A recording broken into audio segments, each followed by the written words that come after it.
Hello and welcome to all of you who are on the streaming video, hopefully, and the blog where you can ask questions in real time. And thanks for Media Services for all the work they do to make sure that our friends in Cottage Grove, Florence, the downtown campus, and anywhere our staff may be today, that they can participate in this too. So I want to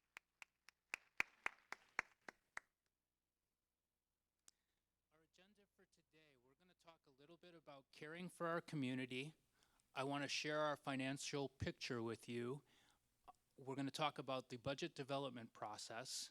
We'll talk about the work that we're currently engaged in, 2013 and 2014 work. We're going to look at some of the balancing options we shared with the Board of Education on 2014-2015 balancing options. We'll have a little time to do roundtable, and we'll talk about the timeline from here until the end of May. When we think about learning and we think about information and the way we share information, it's always from an emotional base, and we engage in learning through an emotional base. And I wanted to talk about some of the things we can do in this process as we move forward. And I think one part that's very important to me is communication, and I've been trying to communicate with the campus. After every board meeting, I will send out a message. We have had requests from the Budget and Finance Subcommittee. There are almost 30 to date, and those are on the website. We also have been sharing information on that website. We're posting the campus messages, any relevant press, and we have a blog where we've been answering questions and taking comments on the blog. So I appreciate all of you who have participated in that so far. I think it's been a good process and the feedback's been really positive. I think when we talk about communicating, we have to make sure we're communicating the pure story, and we're talking about, the real facts. We started this conversation back in September. And when we started talking about budget, we talked about the possibilities, we talked about the work we needed to do, and as we get further and further into this year, we see how our projections and the projections of the budget committee last year aren't really aligning in the additional work that makes us engage in. I think we need to share what we know and when we know it, and I think that we need to share with each other the information we know, and this can work both ways. Sharing pure information is a good way to engage in communicating, and sharing speculative information might not always be the best thing. Context. We have to talk about state disinvestment, and we know that in this year we'll receive less money than we did in 2009 from the state. We have to keep the context in not looking at other groups around campus, but really looking at the big picture. We have we have a few large revenue sources.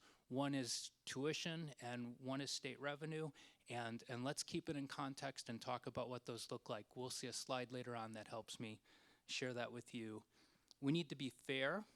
We have mission, we have a strategic direction, we have core values, we have criteria and data elements that the Budget and Finance Subcommittee created that we're looking at. And when we look at reducing, when we look at realigning, when we look at the size of the college, those are the things that are important to us. We need to be supportive of each other. And this is difficult work. This is difficult work we engage in every day. When the community needed us the most, we were there for them. And now that our enrollment is down, we need less people to do the work. And it's difficult work because oftentimes some of the staff we brought on, our part-time classified and part-time faculty, have really contributed in the last few years. And it's difficult to not have the work, and it's difficult to say goodbye to some of them. We have human resources, we have the EAP, we have the Employee Assistance Program, and we need to have a supportive community where every question is valid and every emotional response is valid also. I think we need to look at all of the emotions that this brings up when we get in this process and be supportive of each other. Hopeful. I want us to be hopeful because we've made great progress this year. We've done some amazing things. When we started talking about this in September, we were looking at a $2 or $3 million budget deficit for this year through section reductions, M&S reductions, and some other strategic considerations. We are on track to be very close to balancing the budget this year. We saved $1.7 million in section reductions. So we've done an amazing job. This was something that everyone was a part of, the executive deans, the academic deans, the department managers, the faculty and the staff, and I just want to recognize the great work we've done this year, and I want to hold on to this as an example of the work we can do in the future. We need to stay positive. We need to stay positive, and we need to have a unified front. We know that we're receiving less state funding. We know our enrollment's down, and we know we do good work. We know we are a strong college. We were a great college in 2009 when our enrollment levels were at this level. And in 2015, in fiscal year 2015, moving forward, we will continue to be a great college. I think about 40-40-20 and the governor wanting us to reach 40-40-20, and I think of how pivotal Lane is in that process. And I think, wow, on the high school end, we're engaging with RTEC, the Regional Technical Education Consortium. We're engaging with ECHO. We have a high school program right here on campus now. We clearly contribute to certificates and degrees at the associate's level. And a statistic that doesn't get enough recognition is 60% of the individuals who complete a BA degree in Oregon have some community college experience. So you can see in every part of 40-40-20, we are pivotal. And if we're going to contribute to that conversation, we need to make sure that we're funded. I think when we move forward through these next few difficult weeks, I think the question on a lot of people's mind will be, what does this change mean for me? And it's going to mean different things. It already means a lot to part-time classified staff who are no longer working or are working reduced shifts. It's going to mean a lot it already means something to part-time faculty who maybe traditionally have taught 3 classes per term and now are down to 2 or 1, or in some cases 0. It already means something to them. What does it mean for those of us who are here? What does it mean for those of us in our department who have seen a reduction? I think these are good questions to ask, and I think that we'll know where we want to go when we can answer that question. Let's talk a little bit about our financial picture to shift gears here. We shared some information with you in our January meeting, and our work here is to bring the revenues and the expenditure line together. I'm going to keep this slide up for a little bit. We can see in 2012, as the expenditures really started to rise, that our revenues have gone down. We haven't been keeping pace. There are a lot of factors for this. You know, one factor that I keep thinking of is in 2009, the college paid $9 million for healthcare expenses. This year, the college will pay $16 million in healthcare expenses. That's part of that. Decreasing revenues have been a part of state investment, and with lower enrollment, we have less tuition dollars.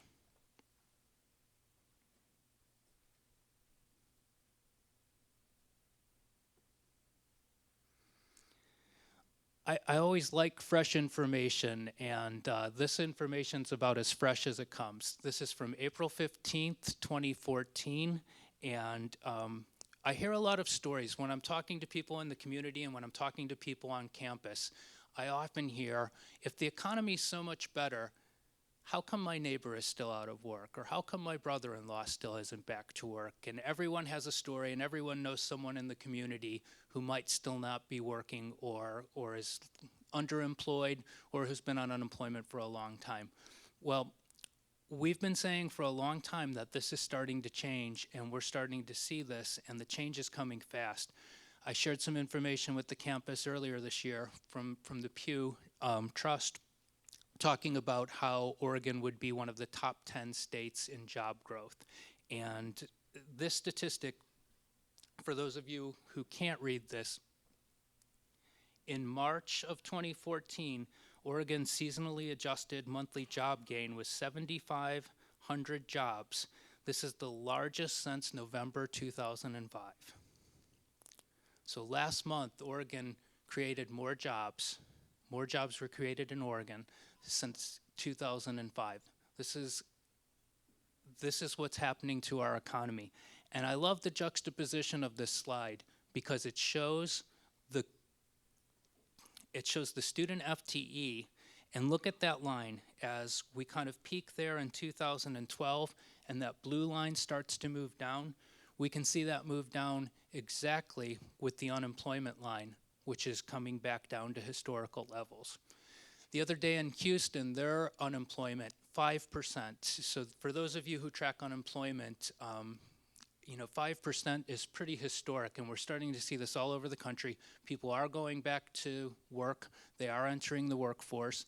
And what happens when that happens, and we've been talking about this for a year now, when people move back into the workforce, they're not coming to community college. When unemployment's high and there aren't jobs available, that's when people are coming back into the system to get training, to get re-educated, and moving back into education. Now when there are jobs, people are moving away from community college, moving away from workforce training, and moving back into the workforce. In a way, that's a beautiful thing. That's why we're here. It's a big part of what we do in this community. But in another way, it creates some very difficult circumstances for an institution that's built up its employee base and now has much less demand.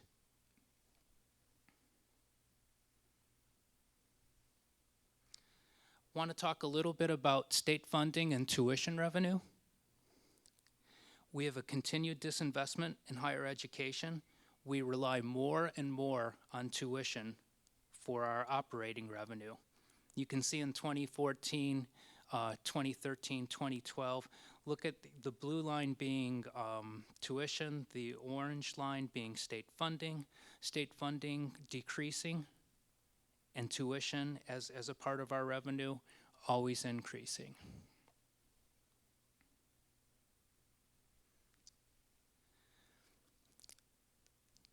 This slide deserves a second and a third look. We shared this with you in January, and I just want to revisit this again. Even though the work we've done to reduce sections and part-time faculty and classified expenditures, our staffing levels are still 20% higher than they were in 2009, but our student levels will be 2% lower. So if we look at a peak of 1052 in 2012, we see that we have only gone down to 1,033 FTE, an actual full-time equivalent for personnel, whereas our student FTE, peaking at 15.4, is on the path to 12.6, and the best information we have from looking at rolling averages over the last 20 years is that number will continue to go down next year. We've talked a little bit about the Budget and Finance Subcommittee work with two scenarios. They're looking at 7% decline and 12% decline. So our task, a big part of this task is to get that personnel back in line with the demand and the amount of enrollment we have. And it's difficult work. We've made some progress. We're tracking 8% down from the beginning of the year for classified staff. We have had almost $1.7 million in savings in reducing sections taught by part-time faculty. So we've made some progress, but looking into next year, this is the statistic that we have to keep in mind.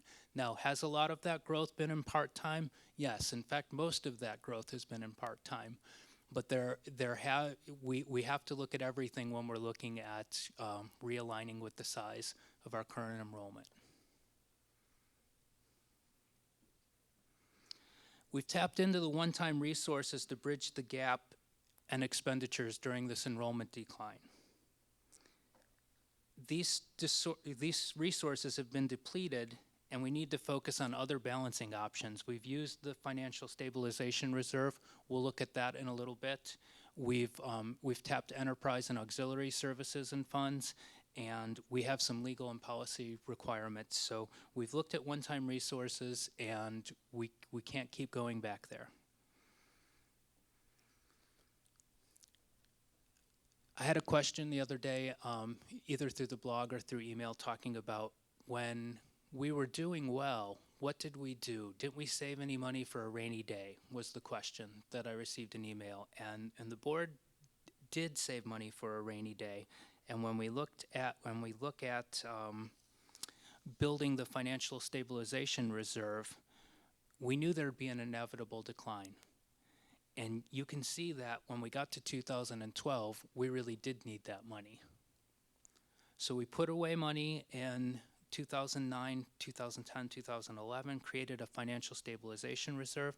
That reserve is gone this year. During this year, we'll use that reserve, and next year, that money's not available anymore. And you see the gap we have. The gap is $12.6 million revenue to expenditures this year, and that's with a 12% enrollment decline. A very common question we get, and this is a good question: why is the gap so high for next year, and why do we always project multi-million-dollar deficits every year? And I think that's a good question. It's true because we forecast multi-million-dollar deficits, especially when enrollment is declining, because we're maintaining our current levels of programs and services, plus there are cost increase and filling vacant positions. There are cost increase for salary, there are cost increase for health insurance, and OPE increases in service contracts. So we're building all of that in. Could we think of a different way? And this is the way we've done it for many years. Could we think of a different way to build those projections? I think we could, and I'd welcome those conversations. But for now, this is the way we build our projections.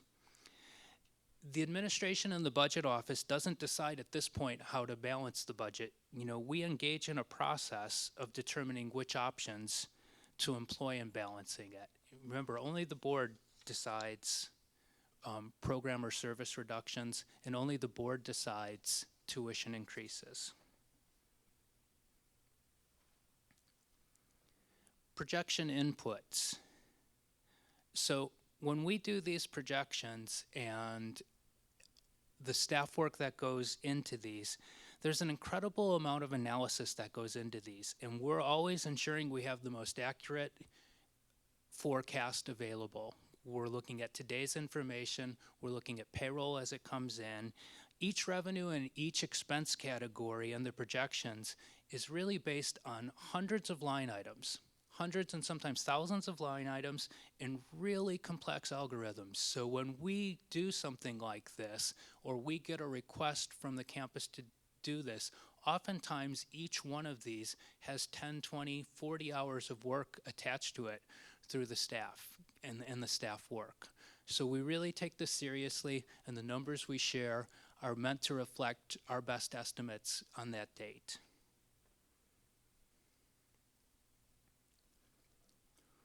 Talk a little bit about our budget development process. We've talked about this before, and it's a good time to revisit it because we're at a point where in the next few weeks it's really going to start accelerating. Our initial projections come out in February, and we were able to share those with the Budget and Finance Subcommittee, College Council, the Board of Education. The executive team works to analyze options. We engage the campus community, and we engage the departments and programs. The Finance and Budget Subcommittee receives and reviews options. The Budget Committee then is comprised of the board and their appointees, and they approved a balanced budget that is ultimately approved by the board. Remember, only the board can make tuition changes, and only the board can approve program and service reductions.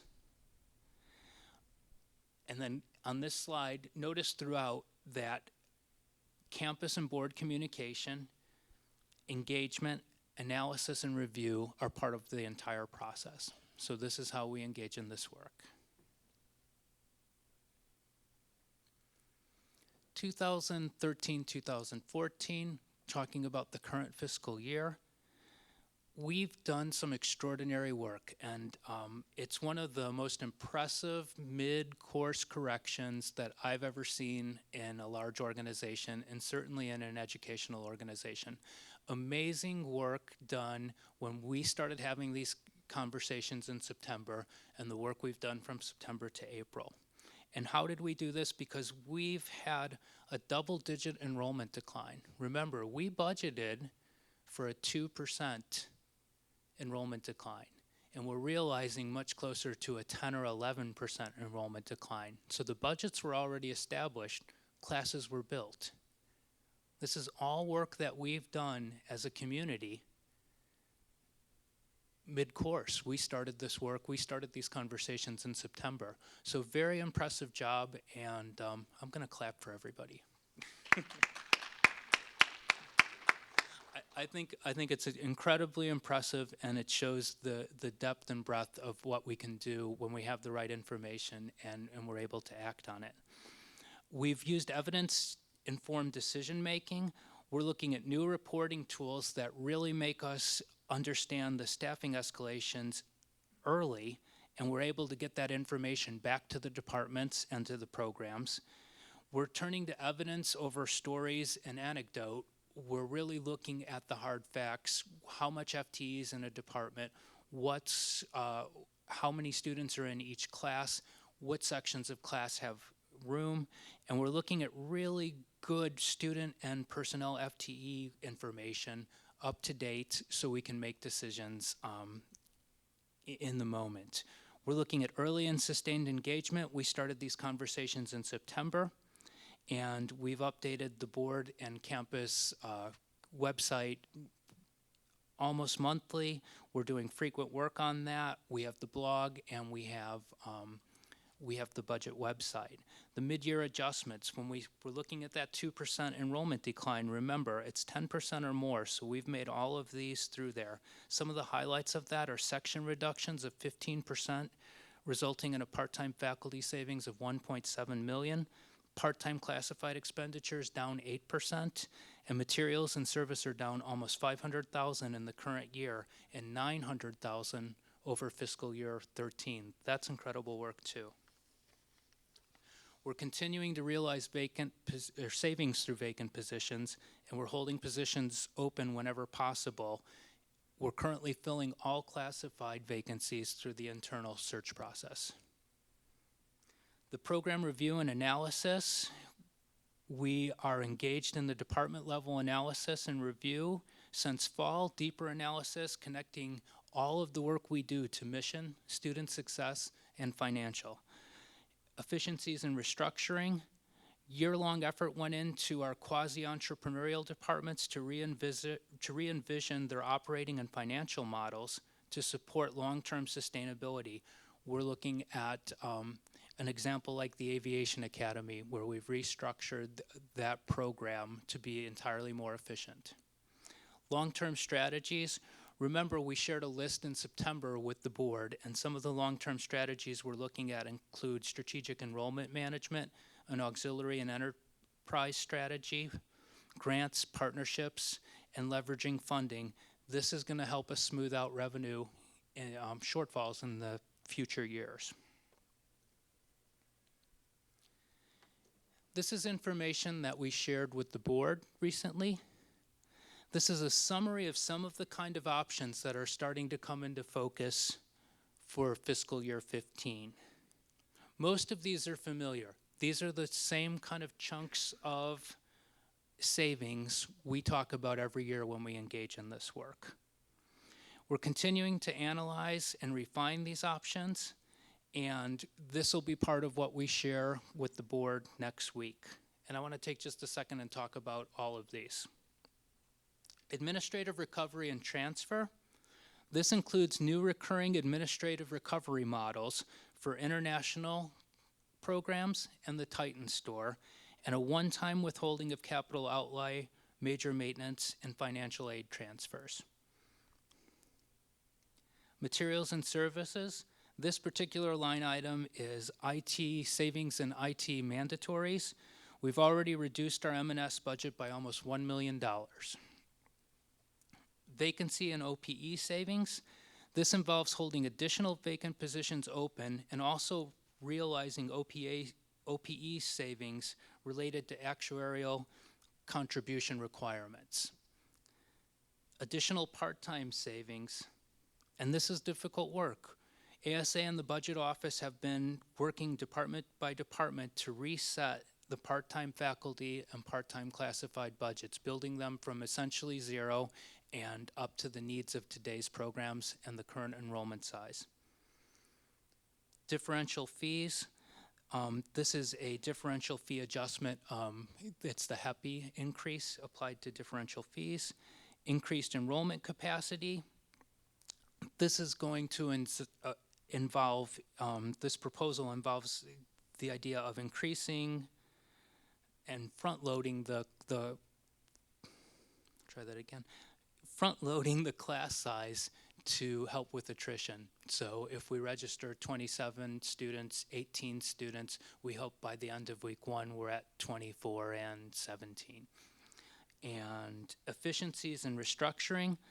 This is the budget impact of, it's the work we're doing in such areas as the Aviation Academy, Child Development Center, continuing ed, customized training. We're trying to build efficiencies into existing programs and operations.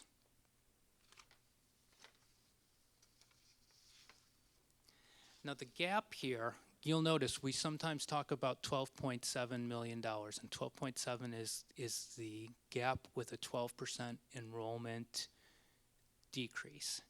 And we see a 10.6 number here.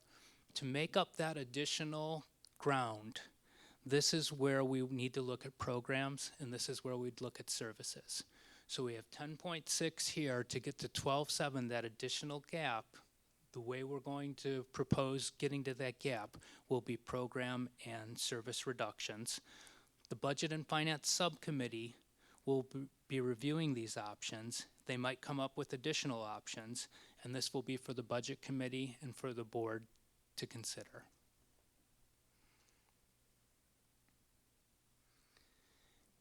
At this time, there are some index cards on your table. There should be pens too. I want to take about 10 minutes.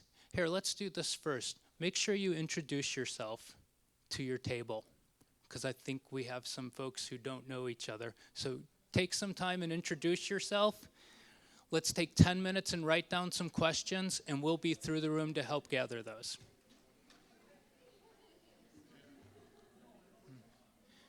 If I can break you out of your group for just a second.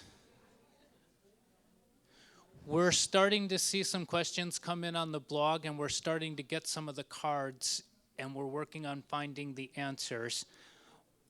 While we're waiting for some more questions to come in from the blog, one of the questions we had is, what's the occupancy of the downtown housing? And in fall, we started with 92% occupancy. And through spring and winter term attrition, we're currently at 84%.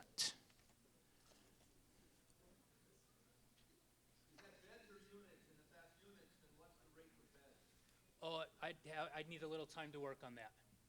But yeah, that's beds. Yeah.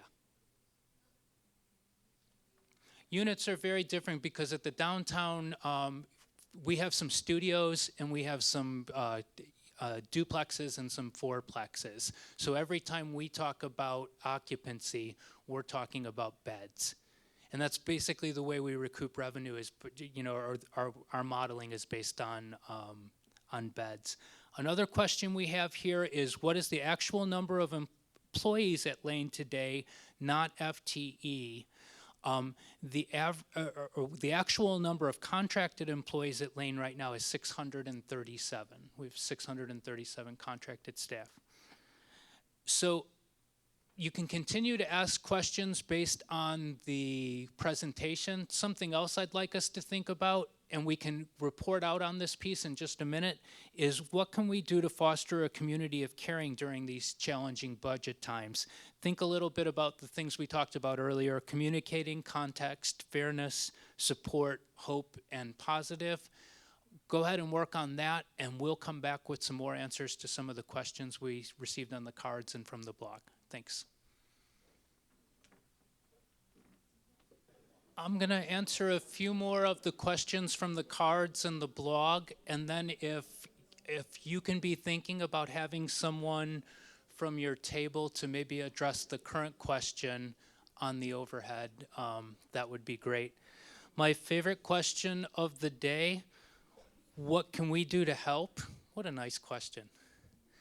And I think what you can do to help is care for each other, take care of each other. This is going to be a hard month, and I think that's the best thing we can do. Another question is, seems like we're cutting people but adding more equipment. This seems like the wrong time. Please explain. Capital outlay, we've reduced by $700,000. We've reduced M&S spending by $1 million. I think sometimes we end up confusing this with bond spending. And remember, when we talk about when we're talking about our deficits and our shortfalls, we're talking about Funds 1 and Fund 9.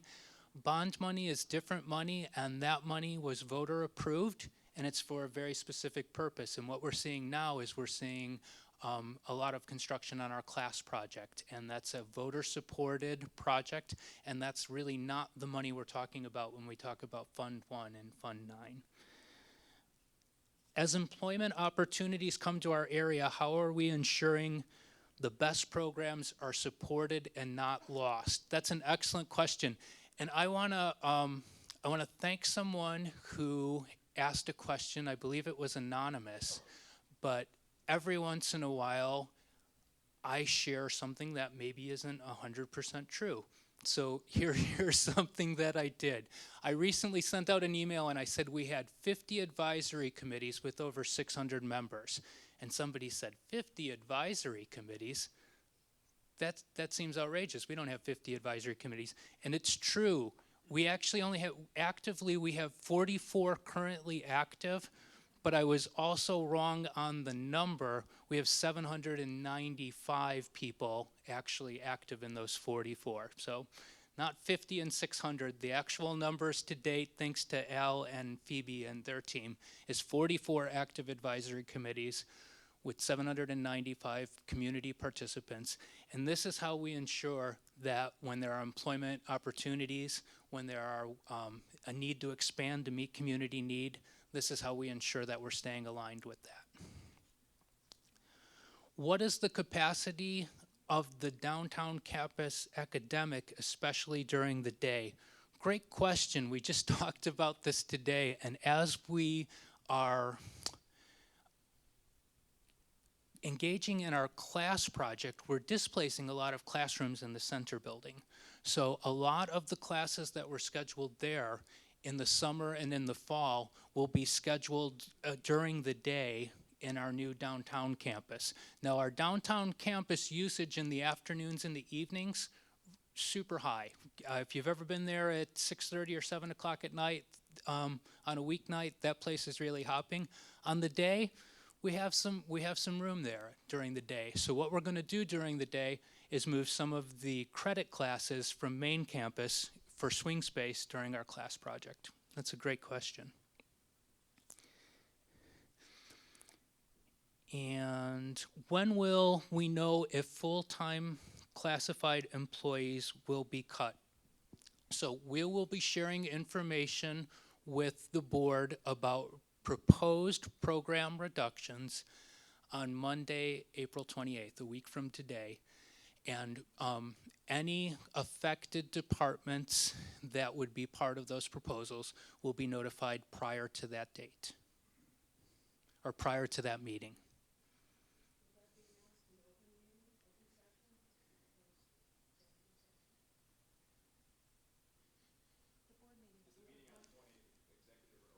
Oh, it's open. Yeah, yeah.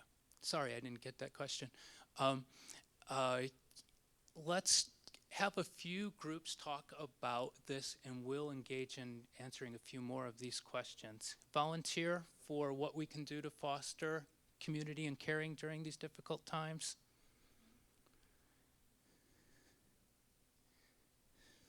I'm going to go to Maurice's table. Okay. Well, one of the things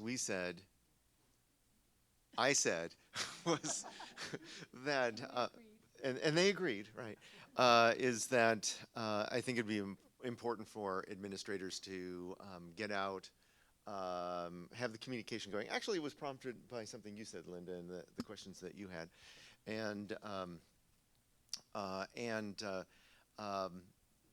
be more visible, have more face-to-face kinds of meetings over answering questions about the process, how we came to things, and I know this is a great forum for that kind of thing, but some people might feel more comfortable in division meetings and in their own space with that kind of question and answer, and just in general, I think it's just a good practice for us to get out and be able to see people and for both sides to see the kind of the human face on the whole situation.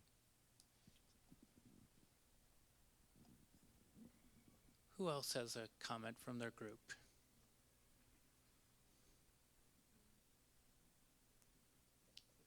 Alan or Craig? No? Oh, sure. Yes. I think a couple of the comments from our table were the effects on people who may be separated from the college either briefly or on an ongoing basis, as well as staff remaining. We were focusing on retraining, making sure that there's access for employees who may be needing to retrain, make sure the workforce development folks are available for skill assessment and what they may need to do to re-enter our own institution to retrain. Make sure that wellness activities are there for everyone, regardless of whether you're separated or not. We need to make that accessible for mental health and physical health, because it's tougher on mental and physical health when you're going through those separations.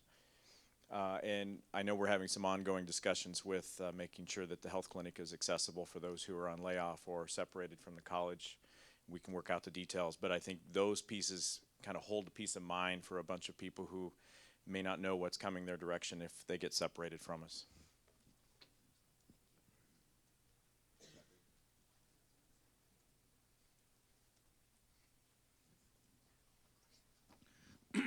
We talked about listening, of really hearing people, allowing them to have their space and to say what they need to say and accept where they are, because grieving is a part of life and it may be a part of their process. And, there could be some anger. There should be, in fact, if you're grieving. And there's all these stages that people really need to go through. And it's okay to be human and to be accepted for where you are and caring about people. We also talked about the workforce development folks maybe coming in and being supportive. That's certainly my background, and I know that it can have a really positive effect on people when they're needing it most, to get some help and have a listening ear and have some professional assistance. And just, I think generally just accepting each other as human beings and letting that human process take place.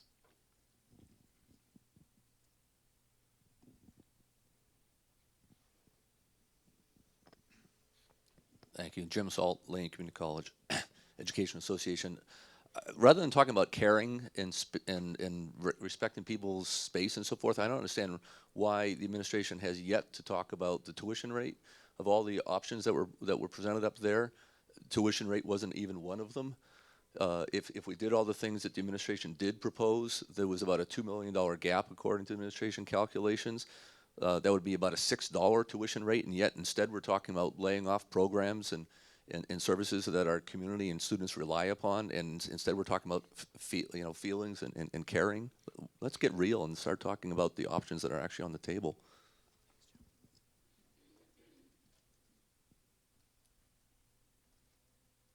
Anyone else? We'll go back to answering a few more questions.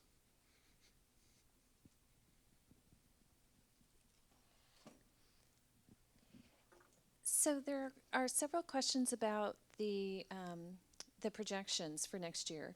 And the first one is when we first talked about this last September, the estimated deficit was 8 million. How did we more than double that since then?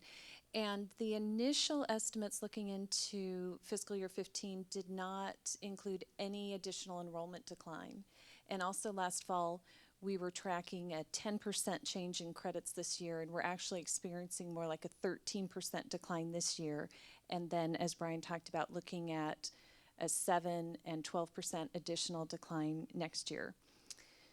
The 8% increase in employee costs between 2014 and 2015 is it's accounted for by filling certain additional vacancies, applying COLA step and OPE to the salary base.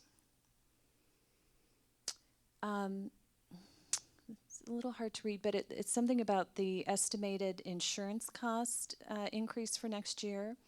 And we've built in a 10% increase for fiscal year 15 based on the trends and the information we have to date.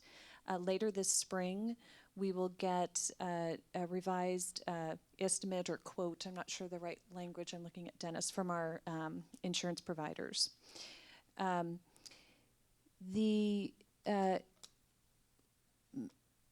Why isn't management decrease involved in budget adjustments?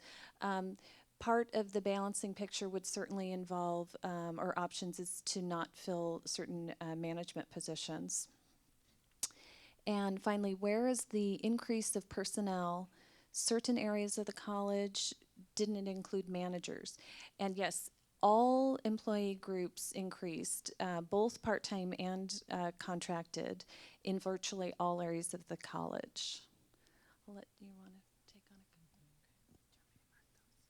So here's a question. What is being done to work with other community college and political supporters to reverse the disinvestment by the state and community colleges? Well, I was pleased to see the Register Guard talk about state disinvestment a bit in this week's editorial.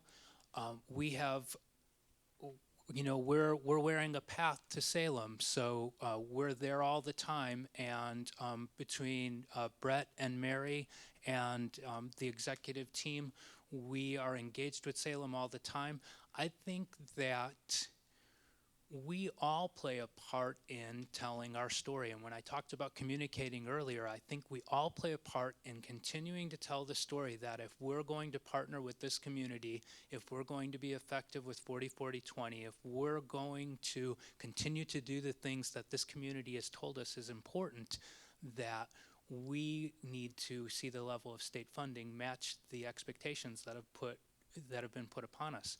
So I think everyone plays a part in this. I think that, administratively, we're engaged, and I think that we really need to make sure that we all tell that story. And we all tell when the community needed us the most, when the community needed us the most and enrollment went up 40%, we didn't receive additional funding to do that. We did that with the staff we had in many cases. Yeah.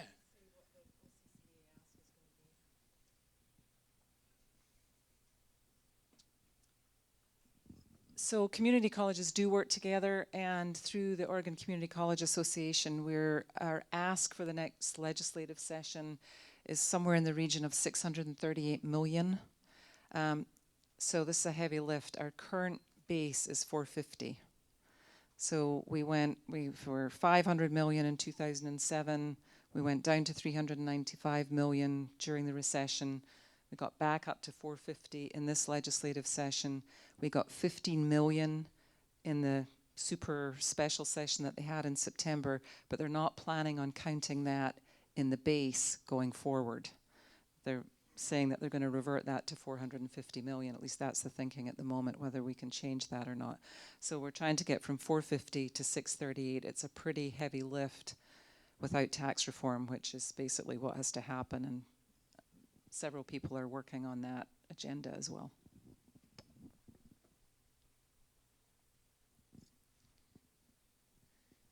Thanks. I see one question on the blog. Is it possible to increase class sizes? We've heard $500,000 savings per student increase. We won't talk about increasing class sizes, but what if we talked about just attrition in class sizes? And of course, some of these conversations will be, we'll have conversations with the bargaining unit. But what if we were just to look at front loading a class that was already, the class size was already 24. And we know if we register 24 students, 2 weeks later, we have 22 students in that classroom. What if we registered 25 and we could get to that? For every student, for all the capacity we build and lost attrition across the board, that's about, it's about, for every two students, it's $1 million. You know, it's $1 million if we can manage. Brian, you know, if you can predict, if you can actually predict that, that invention is worth $2 trillion. I'm just thinking, boy, you're just thinking too small. Well, thank you for the encouraging words, Dennis. What is the role of Lane Community? What is the role of Lane Community College's economic outlook for jobs and reviewing I'm sorry, I'm not reading this well. So what role do we play economically? Well, economically, again, we go back to our advisory committees, we go back to our partnerships with the community, we go back to our partnerships with continuing ed, cooperative education, and our small business development center. All of these play a role in economic development. And what or how will we distribute classes to faculty with the significant decrease in enrollment? And those decisions are all made at the department and the division level with their protocols, and then there are accrual family seniority pieces for the faculty. So all of that structure is in place. It's the same structure we've always been using. There are a few questions about how decisions are going to be made about program and service and staffing reductions. And those are, the analysis that is being done is around the principles, criteria, and data elements. They're posted on the budget website, and that information will be shared with the board and the budget committee to inform their decision. Another question, we've depleted the financial stabilization reserve. We still have other reserves, right? Yes, we do have some. There are restrictions for specific purposes based on legal requirements and policy requirements. And a listing of those is available on the website. That was one of the information requests from the Budget and Finance Subcommittee. Budget shortfall projections are just that, projections. Staffing and program cuts are more tangible, consequential, and permanent. How does the college account for the fact that a projected $12 million shortfall could turn out to be 10 to 11 million?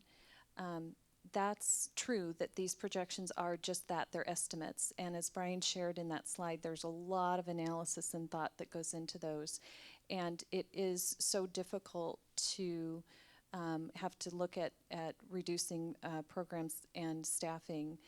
However, we do make our best estimate, and our actual enrollment could be down even further than 12 million. So those are the kinds of things that the Budget and Finance Committee weighed in, and the board certainly will as well. And then finally, there were a couple questions about the health insurance increase and how has it almost doubled in the past 6 years, and that's primarily related to premium increases and claims. Is there anything more? One question on the blog is, with the large amount of new housing going in downtown, do we have an estimate for future occupancy? And we started these conversations around December. It doesn't take much of a drive around town or looking in the newspaper or going anywhere in Eugene to realize that the amount of apartments and student housing that have gone up since since Titan Court was established has been pretty explosive. And we're looking at, what sets us apart. We don't have a giant swimming pool, and we don't have some of the amenities the other properties do. We do provide an opportunity to live in a LEED Platinum building, live next door to a LEED Platinum building and a LEED Gold residential place. We provide really easy access for our energy management students and some of our other programs who are housed next door. The location is convenient. We're looking at the results of a survey that went out with our residents. What do you like? What don't you like? What can make this better? And we'll continue to adapt that property to be attractive. And for the future, it would be my expectation that we would continue to see enrollment levels or residency levels like we've seen.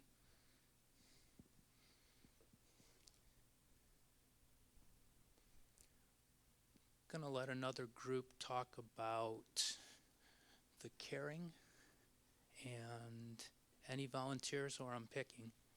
Anyone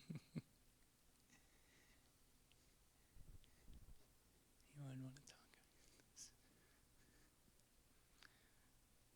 Joseph, talk a little bit about caring.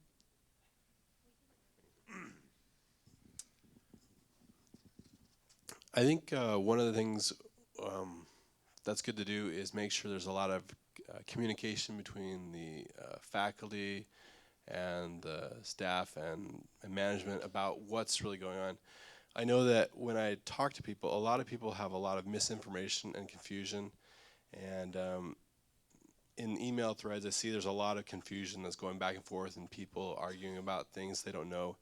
And if there was a lot more information that was easily available, readily available on a website, in easy to digest forms, and more forums like this one where information is shared, and maybe more information is shared, I think that would help a lot in helping people understand each other. And as they understand each other, I think they will learn to care about each other more and the situation we're in.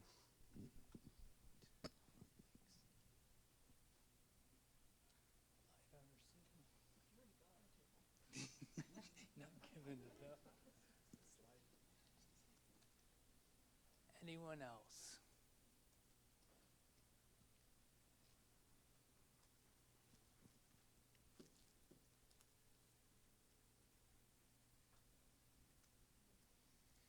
If the $12 projection doesn't come to fruition, then the executive team would have money to give themselves a raise. Oh, okay. Good. Well, noted. Okay.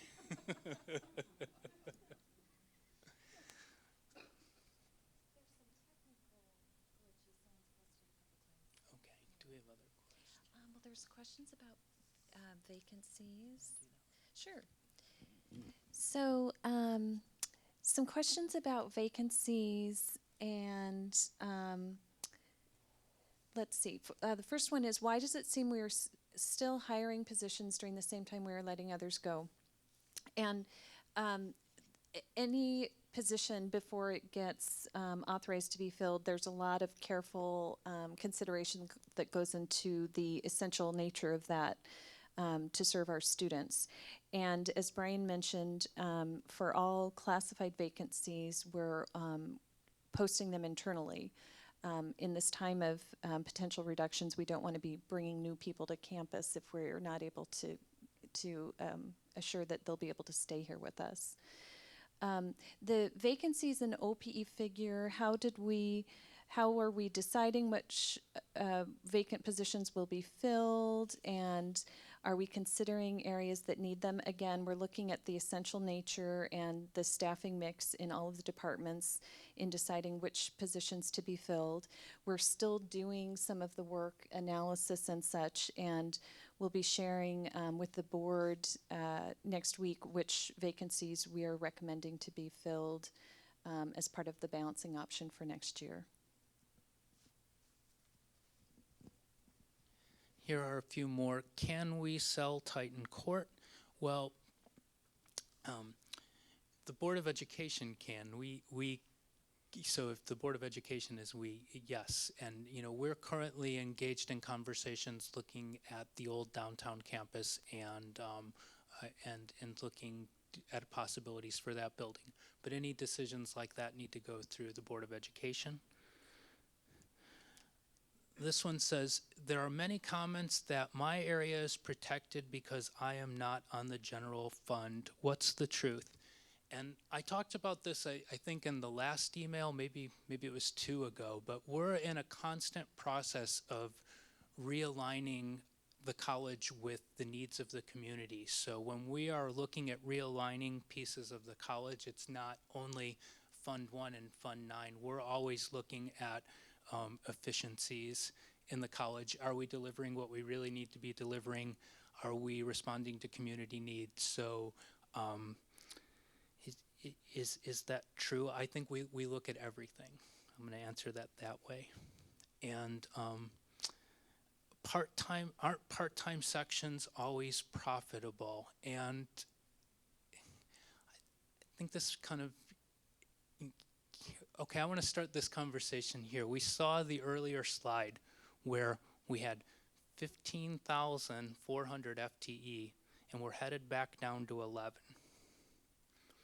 Now, what organization has 15,400X and moves to 11,000X of something and maintains the same level of offerings? I don't understand this conversation anymore. Do we need, with lower enrollment, do we need less classes? Yes, we do. I'll answer that unequivocally. Yes, we do need less sections, and we're doing that strategically, and we're doing that to make sure that cohort models can get to graduation and that sequential classes still have offerings. But an under-enrolled part-time class isn't always profitable. No, it isn't. So what we need to do is we really need to we need to look at the work that the executive deans are doing, that the department level deans are doing, and look at realigning and readjusting the size of our offerings to the amount of enrollment we have. I think part of being respectful here, I didn't ask this question, but I think it is undoubtedly true that most part-time sections, if they have more than a dozen students in them, are making a net return to the college. That is true. I think you should give those people who teach those classes respect in that way. And then work from there to your conclusion. And just say, but it doesn't make as much as we would like, and therefore blah, blah, blah. And so, I think, people are capable of realizing the complexities of the situation if they're dealt with in an honest, direct way. And so I would just really suggest that, you know that, because that's hence the dancing around the question. But it would have been much easier to say, yes, if your class enrolls over a dozen people, then it does make money for the college, but overall enrollments are down, blah, blah, blah. I just think it would be a much more caring response. Right. And it also would be a much more empowering response. And I appreciate that. I appreciate the view. We can calculate the cost of classes. If we do classes in isolation, there's one way to figure it out. I'm thinking a lot of students who come here need counseling. I'm thinking a lot of students here need advising. I'm thinking a lot of students here, 80% of our students receive financial aid. We have electrical bills that cost $100,000 to make every a classroom a smart classroom. There are additional costs in there, so I think we all have a different way of figuring out the actual cost. And I certainly do respect our part-time faculty, and hope that when enrollment increases, that we have more opportunities for them to return. I believe we have answered questions. We have a few more on the blog. Oh, you're right. I'm sorry. So we should, when Dennis is asking a question, I should give him the microphone. What students would be removed from class or faculty? I'm not sure I understand that question.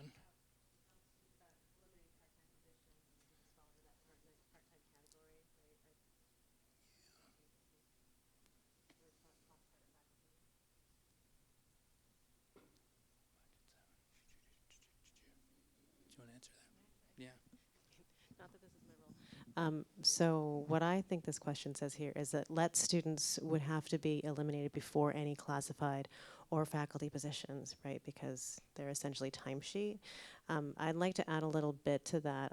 Let students who qualify for federal work study, we've gone through the list to see who does qualify for federal work study, and they will be offered federal work study if they qualify, and so that would help to preserve their positions.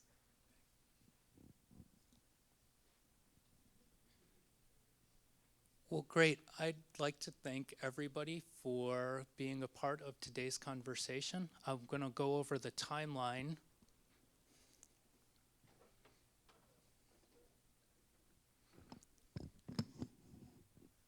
So this is a timeline in reverse. We met on January 16th. We had some ET recommendations on the 27th. We notified staff of possible reductions on February 15th. At March 12th, at a board work session, we had a public discussion. We're at an all-campus meeting. The Finance and Budget Subcommittee will complete its work by April 25th. The board meeting and public discussion will be next week on Monday. We will be notifying anyone who might be a part of a possible reduction by May 1st. And in order to deliver a balanced budget by June 1st, or by June, which is required by law, we will meet with the budget committee on May 14th, the 21st, and the 28th.